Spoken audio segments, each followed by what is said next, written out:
Have you ever felt a strange presence? Like someone is right there with you, even when you're completely alone? That creepy, crawly feeling that sends shivers down your spine? Well, for a woman named Clara, this feeling wasn't just a fleeting moment of paranoia. It was a nightly ritual, a terrifying companion on her late-night bus ride home.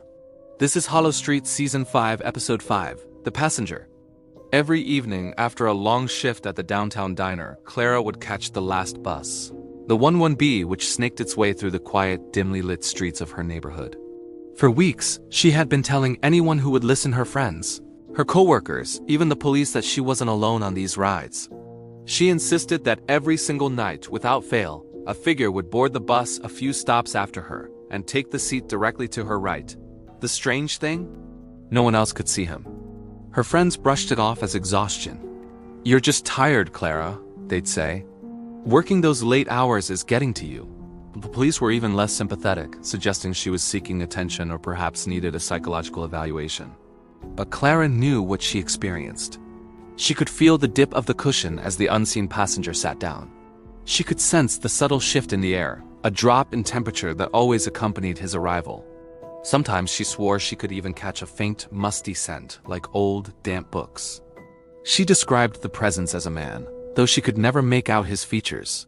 It was more of an impression, a silhouette in her peripheral vision that would vanish the moment she tried to look directly at it. He never spoke, never moved, just sat there, a silent, invisible weight beside her. The journey felt endless, each tick of the clock amplifying her terror.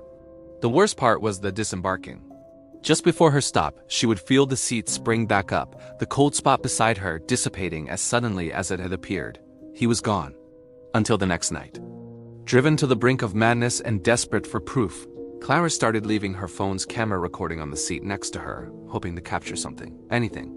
But the videos showed nothing but an empty, worn-out vinyl bus seat. She was ridiculed, isolated, and began to doubt her own sanity. Was she truly losing her mind? Was this all just a figment of her overworked imagination? Her last resort was the bus depot. She pleaded with the depot manager, a skeptical but ultimately kind man named George, to review the security footage from the bus. "Please," she begged, her voice trembling, "just look at the tapes from the 11B route, any night this past month. Look at the seat next to me." George, sighing, agreed, likely just to appease the distressed woman who had been calling his office daily. He figured he'd watch a few minutes of tape, show her the empty seat, and send her on her way. He pulled up the footage from the previous night, fast-forwarding to the time Clara said the passenger would appear. George watched as Clara sat alone, her face pale under the bus's fluorescent lights. She was visibly tense, her eyes darting nervously towards the empty seat beside her. He was about to stop the tape, ready to confirm her delusions, when he saw it. It was subtle at first. A faint indentation, a slight depression forming in the very center of the empty seat cushion next to Clara. He leaned closer to the monitor, his skepticism turning to disbelief. As he continued to watch, the depression deepened, the vinyl creasing and stretching as if a fully grown person had just sat down. The bus hit a small bump in the road, and the entire empty seat jolted, but the indentation remained, held down by an impossible, invisible weight. A cold chill ran down George's spine. He rewound the tape and played it again, and again. There was no denying it. The footage clearly showed the seat caving in under a significant, unseen force, exactly when Clara claimed her spectral passenger would board. He quickly pulled up footage from other nights. The result was the same. Night after night, the tape showed the same inexplicable phenomenon. An empty seat, bearing the weight of a ghost. George immediately called Clara. His voice, once dismissive, was now filled with a mixture of awe and fear. "Clara," he said, his tone hushed, "you need to come down here. You were right. You were right about everything." When Clara arrived, he showed her the tapes. For the first time in weeks, she didn't feel crazy. The validation was a relief, but it was quickly replaced by a new, more profound terror. Her ghost was real. What did this entity want? Why did it choose her? The questions swirled, unanswered. George, now a believer, began digging into the history of the 11B bus route. He spent hours poring over old city archives and newspaper clippings. What he discovered was chilling. 50 years ago, a man named Alistair Finch had been a regular on that very bus route. He was a quiet, reclusive librarian who lived alone. One foggy evening, the 11B bus was involved in a tragic accident. It skidded off a rain-slicked road and crashed. There was only one fatality: Alistair Finch. He had been sitting in the exact same area where Clara's phantom passenger appeared. It seemed Alistair was still riding his usual route, trapped in a loop forever on his final journey home. But that didn't explain why he was suddenly making his presence known, and why only to Clara. Delving deeper, George found another piece of the puzzle. Alistair Finch had worked at the same library that Clara's grandmother had managed for over 30 years.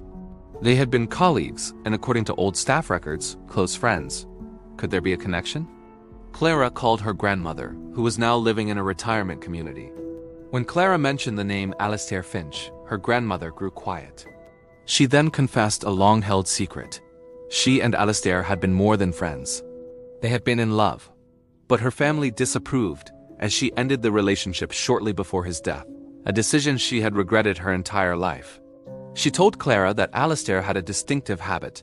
He always carried a small leather-bound book of poetry with him, and his old coat always smelled faintly of musty paper and rain. The scent Clara had described. The pieces clicked into place. Alistair wasn't haunting Clara out of malice.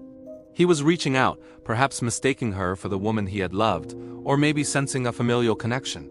He was a lonely spirit, lost in time, simply trying to complete a journey that had been cut short.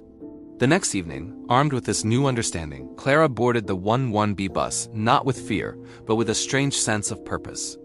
As the bus rumbled on, she felt the familiar cold spot and saw the cushion beside her dip. Instead of cowering, she turned towards the empty space. "Alistair," she whispered, her voice soft. "My grandmother's name is Eleanor. She misses you. She's sorry." She spoke for a while, relaying her grandmother's message of love and regret, telling the silent passenger that he was remembered, that he wasn't forgotten. As she spoke, she felt a subtle change in the atmosphere. The oppressive cold began to lift, replaced by a feeling that was almost peaceful. When the bus reached her stop, she stood up and looked back at the seat. For the first time in months, as she stepped off the bus, she didn't feel the cushion spring back up. The indentation remained, but it felt different, less heavy. The next night, Clara rode the bus home with a nervous heart. She waited and waited. The stops came and went. The seat beside her remained empty. The cold never came. The cushion never dipped. Alistair was gone. He had finally found his peace. Clara's act of compassion had freed the lonely passenger from his half-century-long ride, allowing him to finally complete his journey. The story of the phantom passenger of Bus 11B became a local legend, a cautionary tale whispered at the depot. And Clara, no longer afraid of the dark or the silence, would sometimes look at the empty seat beside her on her way home and smile, knowing that sometimes the most terrifying ghosts are just lost souls looking for a little kindness to find their way home. Thanks so much for watching another episode of Hollow Street.